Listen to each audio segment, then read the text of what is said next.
Unlawful activities, next topic है unlawful activities prevention act. इसमें अभी किया क्या गया है, एक एसोसिएशन थी जिसका नाम है पॉपुलर फ्रंट ऑफ इंडिया, इसको क्या किया गया है, इसको डिक्लेयर किया गया है अनलॉफुल एसोसिएशन।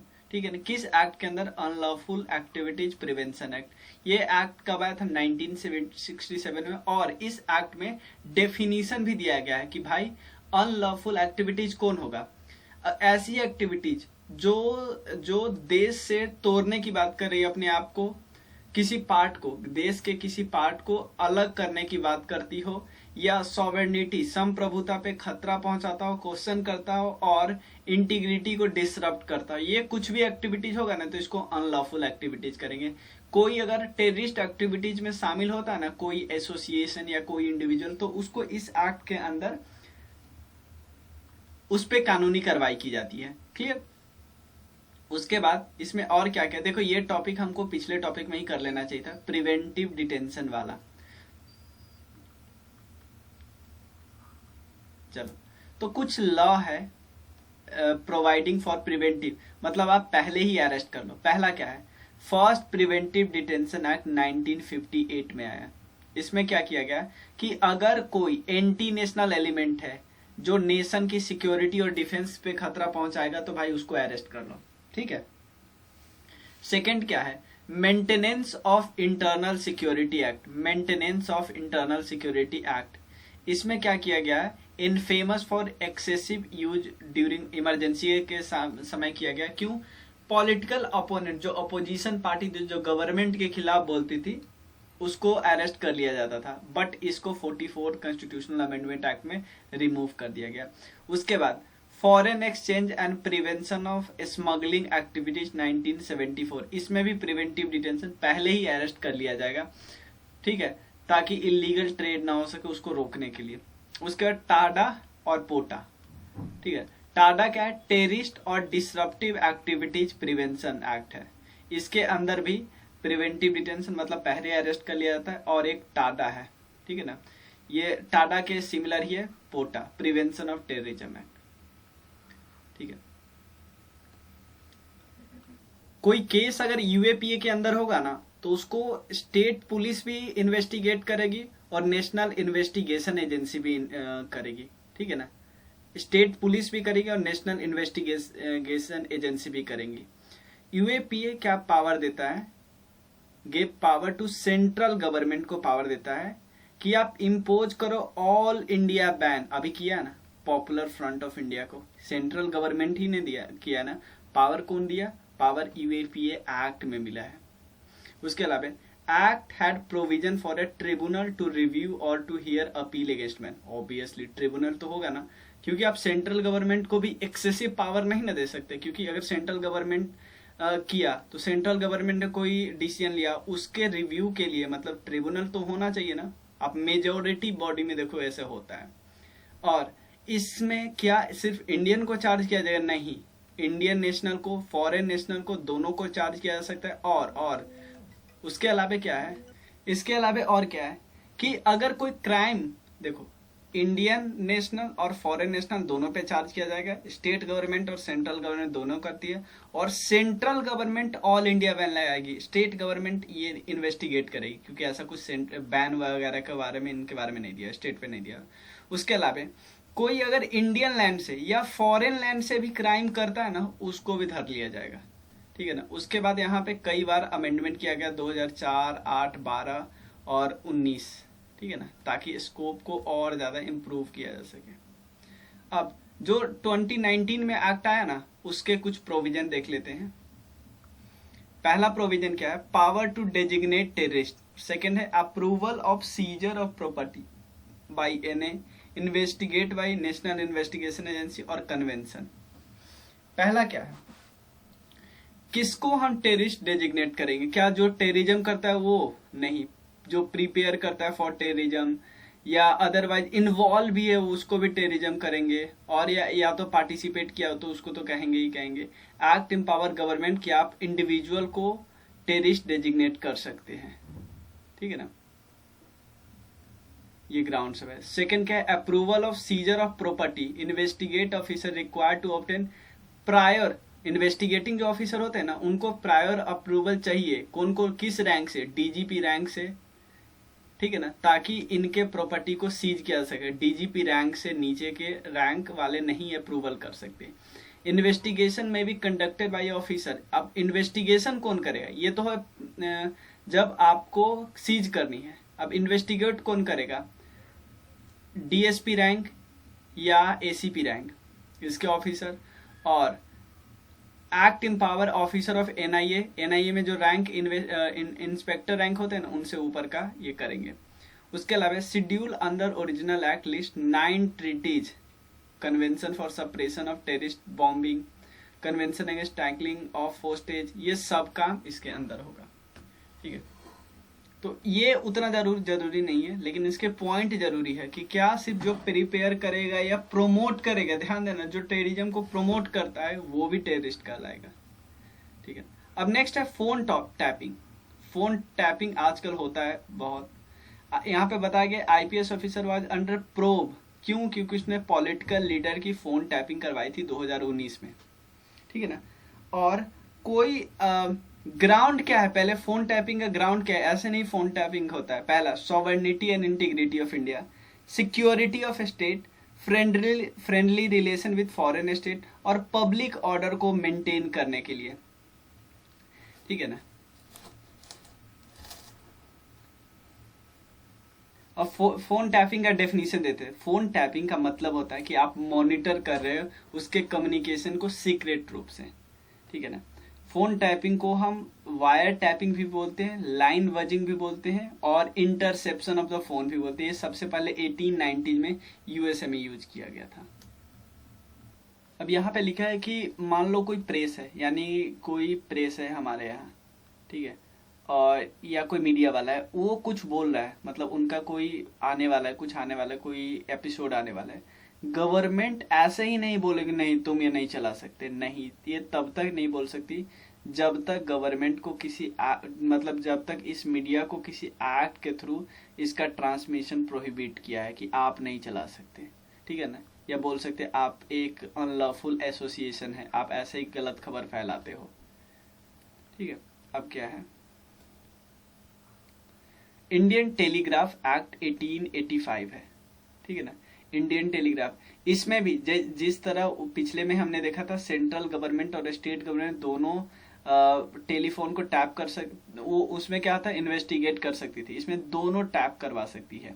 स्टेट गवर्नमेंट में पुलिस के पास ये ऑप्शन होता है, सेंट्रल गवर्नमेंट में 10 एजेंसी के पास ऑप्शन होता है। टेपिंग वैसे इन एजेंसी के अलावे कोई भी करता है ना तो इलीगल माना जाएगा। मतलब अगर पुलिस के अलावे स्टेट में कोई करता है ना तो उसको इलीगल माना जाएगा। और ऑर्डर कौन देता है भाई, उसको ऑर्डर सिर्फ सेक्रेटरी लेवल के द्वारा आता है, जो union ministry of home affairs होता है, और स्टेट का काउंटर पार्ट, मतलब स्टेट का सेक्रेटरी करता है, कौन सी मिनिस्ट्री का, मिनिस्ट्री ऑफ होम अफेयर्स का या सेंट्रल गवर्नमेंट का। ठीक है ना, और ये राइटिंग में देते हैं तभी आप टैपिंग कर सकते हो, और एक्सेप्शनल केस में लोअर अथॉरिटीज के बाद के द्वारा भी इशू किया जाता है।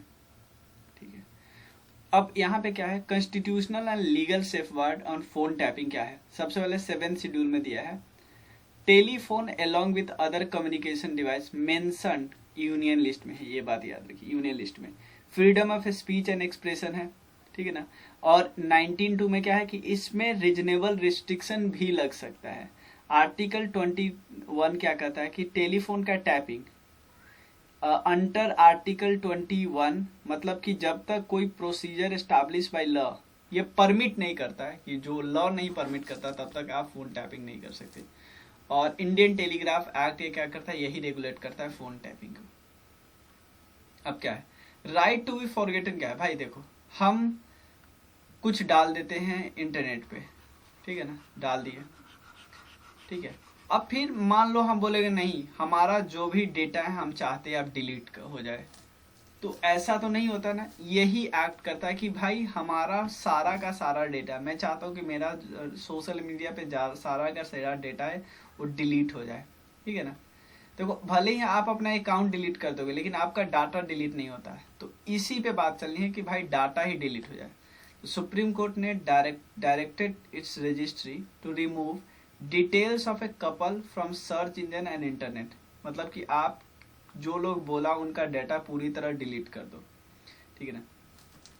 और यहाँ पे क्या है, राइट टू बी फॉरगेटन, पहले मैं यहाँ पे बताता हूँ एक चीज, right to be privacy via right to be forgotten. Right to privacy क्या कहता है, include information that is not public, ठीक है ना, कि ये आपका प्राइवेट चीज है।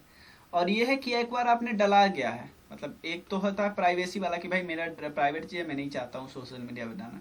एक है कि भाई डला गया, अब इसको डिलीट कैसे करें, ये वाला बात है, ठीक है। उसके बाद है right to be forgotten, the right to have publicly available person information remove from the internet, remove करना है इसको हम। ओरिजिन इसका क्या है, राइट टू बी ऑब्लिवियन, ये फ्रेंच शब्द से आया है, right to be oblivion, main मतलब वही है, डिलीट कर दो जो भी है। ये एक कोई एब्सोल्यूट राइट नहीं है, और ये it has been recognised as a statutory right, European Union में इसको स्टैट्यूटरी राइट डिक्लेयर किया गया है, under which act, general data protection regulation act. और यूरोपियन यूनियन ने सबसे पहले इसको रिकॉग्नाइज किया इसको। In India there is no law, इसके लिए इंडिया में कोई कानून नहीं है इसके लिए, ये बात याद रखिएगा। सुप्रीम कोर्ट और right to be forgotten, supreme court ने क्या बोला याद रखिए। सुप्रीम कोर्ट एक केस था, K S Puttaswamy versus union of India. इसमें सुप्रीम कोर्ट ने रिकॉग्नाइज किया है कि भाई राइट टू बी फॉरगेटन क्या होना चाहिए, ये right to life under article 21 का पार्ट होना चाहिए। और इसमें कुछ मतलब कि कुछ रेस्ट्रिक्शन के साथ ये होना चाहिए, ठीक है ना, कुछ रेस्ट्रिक्शन यहाँ पे दिया हुआ है, ठीक है ना, क्योंकि ये अभी आया ही नहीं है तो इस पे उतना डीप जाने की जरूरत नहीं है। कुछ और इम्पोर्टेंट न्यूज है, ठीक है ना। पहला है माइनॉरिटी स्टेटस इन इंडिया, तो सबसे पहले ये समझो संविधान में कोई माइनॉरिटी वर्ड डिफाइन ही नहीं है। उसके अलावा राइट ऑफ द माइनॉरिटी किसके साथ, फंडामेंटल राइट में आर्टिकल 29 और आर्टिकल 30। 29 में क्या है कि कोई माइनॉरिटी, या देखो ये 29 सबके लिए है कि वो अपना लैंग्वेज स्क्रिप्ट ये सब सहेज के रखना चाहे तो रख सकता है। आर्टिकल 30 में क्या है, कोई एडमिनिस्ट्रेशन एस्टैब्लिश करने के लिए, इंस्टीट्यूशन एस्टैब्लिश करने के लिए, ये माइनॉरिटी के लिए। कौन सी माइनॉरिटी, रिलीजियस और लिंग्विस्टिक माइनॉरिटी के लिए है, दो के लिए, ठीक है ना। आर्टिकल 350 बी क्या कहता है, ये बताता है special officer for linguistic minority, special officer for linguistic minority, याद रखना। However centre using national commission for minority act 1992 has declare Muslim, Christian और सिख, बुद्धिस्ट और जैन या जोरेस्ट्रियन इस सबको माइनॉरिटी बोला। किस एक्ट में, national commission for minority act, national commission for minority act. उसके अलावा क्या है, important judicial pronouncement in the context of minority state in India, ठीक है ना। इंपॉर्टेंट जुडिशियल प्रोनाउंसमेंट है, सबसे पहले क्या है, in TMA Pai case 2002, TMA Pai case 2002, इसमें क्या क्या है, supreme court held that linguistic and religious minority are determined by taking state as a unit, ठीक है ना, and not by taking into consideration of a population of country. मतलब state में देखा जाएगा कि ये रिलीजियस माइनॉरिटी है, लिंग्विस्टिक माइनॉरिटी है कि नहीं, पूरे स्टेट कंट्री को नहीं लिया जाएगा, ठीक है। मान लो एक स्टेट लेते हैं बिहार, बिहार में देखते हैं कि कौन माइनॉरिटी है। उसके बाद Kerala education bill case, supreme court had rejected the argument that minority should be identified at block and district level. ये बोला कि नहीं, स्टेट लेवल तक ठीक था लेकिन ब्लॉक और डिस्ट्रिक्ट लेवल तक सही नहीं है, ठीक है। National commission for minority educational institution act has been enacted to safeguard educational right of minority. उसके बाद क्या लिखा है, सरना रिलीजन डिमांड। एक देखो यहाँ पे क्या है कि एक नए रिलीजन का डिमांड हो रहा है कुछ स्टेट में। कौन कौन से स्टेट है जहाँ पे ट्राइबल बहुत ज्यादा मेजोरिटी में, झारखंड, उड़ीसा, आसाम, ये 5 स्टेट है टोटल जहाँ पे एक धर्म का डिमांड हो रहा है जिस धर्म का नाम है सरना धर्म, ठीक है ना। और ये किस पे बेस्ड है, ये नेचर वर्शिप पे बेस्ड है। नेक्स्ट क्या है, आर्टिकल 370 और आर्टिकल 35 है। आपको पता है ना JNK से हट गया है आर्टिकल 335 है और आर्टिकल 370, ठीक है ना। और आर्टिकल 370 के हटने के बाद क्या हुआ कि उनका कोई सेपरेट फ्लैग नहीं है। 5 साल पूरे हो गए इसके, ये आपको पता होगा। इंडियन कॉन्स्टिट्यूशन अब पूरी तरह अप्लीकेबल है, उनका कोई सेपरेट फ्लैग नहीं है। और जो हमारा आईपीसी है ना, उनका पहले था रणवीर पीनल कोड, इसको हटा दिया गया है। ठीक है, यहाँ पे याद रखिएगा कि अब जेएनके के पास भी लेजिस्लेचर है, लद्दाख के पास लेजिस्लेचर नहीं। यूटी पहले 2 ही यूटी था ना जेएनके के अलावे, जहां पे अपना असेंबली हुआ करती थी, दिल्ली और पुडुचेरी, अब इसके पास भी आ गया। अगला टॉपिक क्या है इसमें, आर्टिकल 142। ठीक है ना, आर्टिकल 142 क्या कहता है, इन्फोर्समेंट ऑफ डिक्री, मतलब सुप्रीम कोर्ट अपना मनमर्जी कर सकता है इस एक्ट में। ठीक है ना, लेकिन मेन कारण क्या है, क्यों करेगा, अगर कहीं पे कंप्लीट जस्टिस की जरूरत है, वहां पे सुप्रीम कोर्ट अपना 142 यूज करेगा। अभी राजीव गांधी असैसिनेशन केस में 6 कॉन्विक्ट को ये फ्री कर दिए गए इसका यूज करके। ठीक है, उसके बाद नेक्स्ट क्या है, नेक्स्ट एक्ट कौन सा है, article 145 sub clause 5। 145 sub clause 5, इसमें क्या बोला गया है, constitutional bench of supreme court ने रूल दिया है कि मेजॉरिटी, देखो अगर 5 जजेज की बेंच है, उसने कुछ डायरेक्शन दिया, अगर 7 जजेज की बेंच डायरेक्शन देंगे तो ये वाला प्रिवेल होगा, ये वाला नहीं प्रिवेल होगा, इसका ज्यादा वैल्यू का, मतलब इसका वैल्यू का इस वाले को भूल दिया जाएगा। उसके बाद बोला जा रहा है कि no judgement shall be delivered by supreme court without concurrence of a majority of जजेज present in the hearing of cases, मतलब आप जजमेंट नहीं दे सकते जब तक मेजॉरिटी जजेज हाँ नहीं बोलना चाहिए। ठीक है ना, और but nothing in this clause shall prevent a जज from delivering a decision. Obviously आराम से दे सकते हैं कि भाई आप मेजॉरिटी नहीं हो, आपकी बात नहीं मानी जा सकती है, बट आप डिसेंडिंग जजमेंट दे सकते हैं। अगला टॉपिक क्या है,